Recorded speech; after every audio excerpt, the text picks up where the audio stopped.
the man dates, the man did not want any of the dates. The Imam looked at him surprised. He said to him, why do you not want any of these dates? He said, Imam, I saw something today which affected me. The Imam said to him, what did you see? He said, oh Imam, I saw something in the streets which reminded me of the oppression which Muhammad faced. So he said to him, what was it? He said there was a lady who was walking on the streets. She fell down. When she fell down on the ground, she said, may Allah curse the killers of Fatima Zahra alayhi salam. So at this moment, the man said that the Abbasid Khulafa who were present, their governors took the lady. When they took the lady, they took her into prison. He said, oh Imam, would you not read a dua for her that she comes out of the prison? Imam al-Sadiq at this moment reads the dua. He says to the man, she has now come out of the prison, she is ready to leave. Go and collect her. When you go and collect her, I want you to bring her towards our house. I want to speak with her. When he went towards her, the man brought her. He said to Imam al-Sadiq, is the one whose dua to Allah subhanahu wa ta'ala allowed you to be free. He wants to see you. So she came towards the house of the Imam. When she came towards the house of the Imam, she thanked the Imam. She said to him, oh Imam, I thank you for supplicating, but I'd like to ask you, why is it that you want to see me? Is there something I've done wrong? The reply came, Imam al-Sadiq said, I want to ask you a question. Why is it that when you fell on the ground, you cursed the killers of my grandmother Fatima? She said, listen to the line. She said, because when I fell on the ground, I fell on one of my ribs and I remembered the broken rib of Fatima Zahra alayhi salam. Imagine what they did to the daughter of Rasulullah in these moments. To the extent that Imam al-Hassan himself narrates, he says that in the final days of my mother's life, my mother would not look eye to eye with my father. Why? She did not want him to see the bleeding that was in the eyes from when she had been struck. He says, one day my father came to me, he said, my son Hassan, he saw me crying.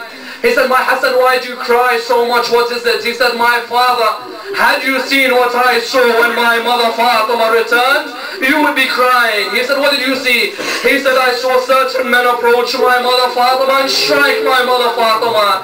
Father, had you been there, you would have cried as well. They had the audacity to strike the daughter of Rasulullah in her defense of the religion of Islam.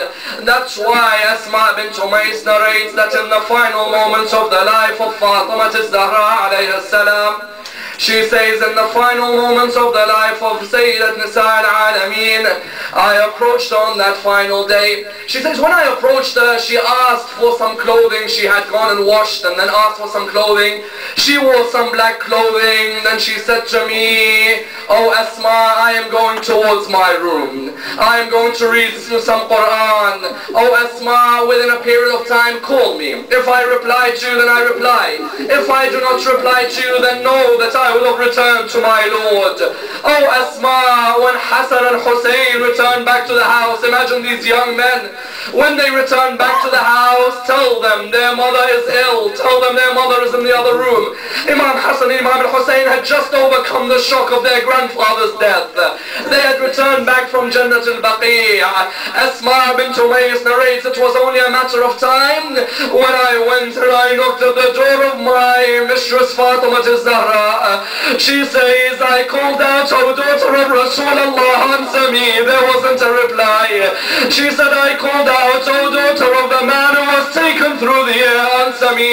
There wasn't a reply. She says, I came towards the bed where she was sleeping. I removed the veil and then I saw Fatima Zahra had passed away. Inna lillahi wa inna ilayhi raji'un. She saw Fatima Zahra had now passed away, but there was one problem. Imam Hassan and Imam Hussain had now returned back to the house. Imam Hassan asked Asma, he said to Asma, where is my mother Fatima? I want to see my mother. My mother has been ill. I want to ask her how she is doing. Asma said to them, why do you not have your lunch first? And they replied, when have you known us to have our lunch without our mother Fatima? I said, when would you have your lunch without your mother being present as a 7-year-old, as an 8-year-old? Imam Hassan entered the room. Fatima Zahra was on her bed. He was followed by Abu Abdullah al-Husayn. Abu Abdullah came towards the side of his mother. Imam Hassan came towards the other side of his mother. They asked their mother, to them, but there wasn't a reply from their mother. They realized that their mother had now passed away. Now they had to tell Amir al-Mu'mineen about their mother passing away. Ali ibn Abi Talib returned back. He hurried towards Fatima Zahra alayhi salam. He came near her. Ahadith say Ali ibn Abi Talib began to cry in a way that he had not been seen before. But even more than this crying was when Amir al-Mu'mineen had to do the ghusl on the body of Fatima Zahra. Fatima Zahra had asked Amir al-Mu'mineen that when I die, keep my shroud on. I am pure and purified. Asma bint Ubays narrates Ali ibn Abi Talib, he was performing the ghusl. As he was performing the ghusl on the body of Fatima, all of a sudden he left the body of Fatima Zahra. He began to cry. He went and sat in the corner. She said, I thought this is Ali ibn Abi Talib, the man who was victorious at Khaybar. Why is it that he cries? She said, I asked Amir al-Mu'mineen, why is it that you cry when having performed the ghusl of Fatima? He replied, because when I was performing the ghusl of Fatima Zahra, I came across one of the broken ribs of Fatima Zahra. Imagine how hard it was for Ali ibn Abi Talib having to do the ghusl on the broken rib. Ahadith narrate to us that Amir al-Mu'mineen took the body of Fatima Zahra. Him and Abu Dhar and the others took the body. When they took the body, imagine these are the final moments for Imam Hassan and for Abu Abdullah. Imam Hassan came towards the left of his mother's body. Abu Abdullah came towards the right of his mother's body. And they began to speak to their mother, asking their mother to reply back to them. Abu Abdullah began to cry when he was near his mother's body. At this moment, Amir al-Mu'mineen narrates, Jibreel had come towards us and said, remove Hussein from the body, from the chest of his mother.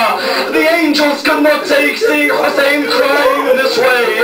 I want to ask you one question. If the angels could not take seeing Abu Abdullah on the chest of his mother, then how did the angels feel when they saw Shibr sitting on the chest of Abu Abdullah? How did they feel when they saw the dagger pulled out against Abu Abdullah? How did they feel when they saw Abu Abdullah's head removed from his body? I leave you with this of the final of the narrations. It's narrated that as the companions, as the family of Abu Abdullah were about to leave Kerbala, they had placed all the heads of the companions on the spears, except Abu Abdullah's head. It was on the floor. However much they would try and place it on the spear, it would be on the floor.